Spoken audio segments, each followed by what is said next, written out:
আমি কিন্তু শুভেচ্ছা দেব, কিন্তু সবাইকে মিনিট অফ সাইলেন্ট আমার দরকার।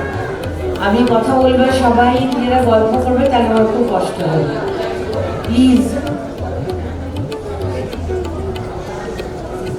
দেখো, আমরা কিছুক্ষণের জন্য এসেছি, তোমাদের শুভেচ্ছা দেবো আর চলে যাবো। কাজে তোমরা যদি আমাদের কথাগুলো না শোনো, ভীষণ কষ্ট হবে আমাদের। Thank you. জয়িতা, আমার আদরের জয়ী বলে রাখে ওকে, এবং তার পরিবার, রিলিফ পরিবার। রিলিফ শুনলে কিরকম মনে হয় না যে সারাদিনের দম ফাটা গরম কষ্টর পরে উফ একটা রিলিফ হলো। নামটার মধ্যেই লুকিয়ে আছে কিরকম একটা আরাম, একটা শান্তি। যখন ওম উচ্চারিত হচ্ছিল সত্যি মন ভরে যাচ্ছিল। আর যখন দেখছিলাম স্টেজে সাদা পদ্ম ফুল ফুটেছে, সবাই যখন যোগা করছিলেন, তার সঙ্গে যে মিউজিক পিসটা, সেটা শুনে একটা ভীষণ শান্তি মনের মধ্যে। তো যাই হোক, রিলিফ পরিবারকে অনেক অনেক শুভেচ্ছা, ভালোবাসা, অভিনন্দন। আজকে বিশ্ব যোগা দিবস। যারা অতিথি এসছেন, মান্যগণ্য অতিথি আমার সামনে সবাই বসে আছেন। এডিডিএর মাননীয় চেয়ারম্যান, ভারপ্রাপ্ত আমার আদরের বাপ্পা, মাননীয় কবি দত্ত, আর আছেন মাননীয় ডাক্তারবাবুরা, তিনজন আছেন। প্রত্যেককে আমার আন্তরিক শ্রদ্ধা, এবং প্রচুর আমার পরিচিত অনেকেই এখানে রয়েছেন।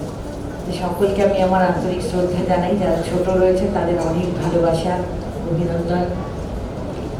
দেখুন, এই যোগাটার যে কি মানে গুরুত্ব, সেটা সত্যিই এতদিন বুঝিনি। এতদিন কিন্তু একটা ছুটে চলেছিলাম। যখন ছোট ছিলাম না, তখন খুব ফ্লেক্সিবল ছিল বডি। ছুটে ছুটে লাফিয়ে লাফিয়ে সিঁড়ি উঠতাম, খুব কাজ করতাম, অফুরন্ত এনার্জি। কিন্তু যখন শরীর খারাপ হয় মানুষের, যখন অ্যাটাকটা হয় না, তখন মানুষ রিয়েলাইজ করে। আমায় সবাই বলতো, স্পেশালি আমার ভাই বলতো, দিদি ওরকম লাফিয়ে উঠিস না, তোর যথেষ্ট এজ হয়েছে। আমি বলতাম, তোর আমার এজই হয়নি, ছুটে ছুটে ছেড়ে দিয়ে উঠতাম।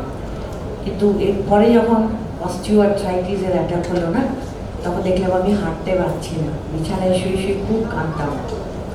খুব কেঁদে কেঁদে জয়িতাকে বলেছিলাম, বাবু আমার কাছে আসবি, আমার একবার দেখতে আসবি। জয়িতা কিন্তু ছুটতে গেছিল, আমার পাটা কোলে তুলে নিয়ে বলেছে, দিদি তুমি চিন্তা করো না, আমি তো আছি, আমার মন দেখবে, তোমায় ঠিক ভালো করে দেবে তোমার। তো জয়িতাই আজকে আমাকে কিন্তু আবার টান করিয়েছে, একটা জোরে হাততালি। এটা একদম খুবই ভালো যোগা ইনস্ট্রাক্টর, তা কিন্তু নয়। ও হচ্ছে একটা ভালো মনের মেয়ে, একটা ভালো মানুষ, একটা ভালো হিউম্যান বিইং হয়তো সব থেকে প্রথমে দরকার। একটা ছোট্ট উদাহরণ দিই। আমি যখন প্রথম ওখানে যাই ফিজিওথেরাপি নেওয়ার জন্যে, ওখানে যে বোনেরা আমাকে খুব যত্ন করে করে দিত, আমার ছোটো ছোটো বোনেরা, প্রতিদিন মনে হতো ওদের জন্য একটু করে কিছু নিয়ে যাই। কোনোদিন একটু চপ নিয়ে যেতাম, কোনোদিন একটু মিষ্টি নিয়ে যেতাম। 4 দিন নিয়ে গেছি। 5th ডে যেদিন, সেদিন ওরা আমায় বলছে, দিদি তোমার একটা কথা বলবো, কিছু মনে করবে না। মাটা মাটা কথা বলি। ওরা হ্যাঁ বলো। বলে আপনার প্লিজ ওটা কিছু আনবেন না, বলে নানা ভালোবাসেন না। আমি বললাম বেশ, আনবো না।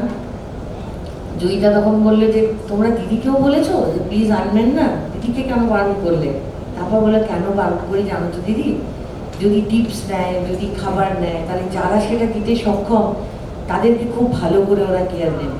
আর যারা পারবে না, যারা ভীষণ গরিব, যাদের কাছে কিচ্ছু নেই, তাদের তো সেরকম কেয়ার করে তারা দেখতে পারবে না। তাই জন্যই আমি বলি সকলকে সমানভাবে দেখো।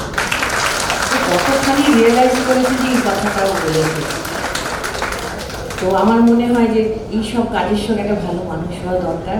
আর তোমাদের সকলকে বলবো, যারা এত সুন্দর যোগা করছো, তারা ছেড়ো না কিন্তু বাবু কোনোদিন এটা। কারণ এই সময় এখন করছো, এরপরে হয়তো অনেক বড় বড় কাজে যুক্ত হয়ে যাবে, অনেক বড় জায়গায় পৌঁছে যাবে, সংসারে ইনভলভ হয়ে যাবে, তখন হয়তো যোগা করার সময় পাবে না। কিন্তু একটা দিন রিয়েলাইজ করবে যে কেন ছাড়লাম। এই প্র্যাকটিসটা যদি থাকতো, নিজের জন্য যদি 15টা মিনিট সময় দিতে পারতাম, কোনো ফিজিক্যাল এক্সারসাইজ বলো, যোগা বলো, তাহলে হয়তো আজকে আমি ফিট থাকতাম। 90 বছর বয়সেও আমি দেখেছি মনোহরাই উৎকৃষ্ট প্রমাণ। শুধু উনি নয়, প্লেয়াররা রয়েছে, কত বয়স্ক মানুষ রয়েছে।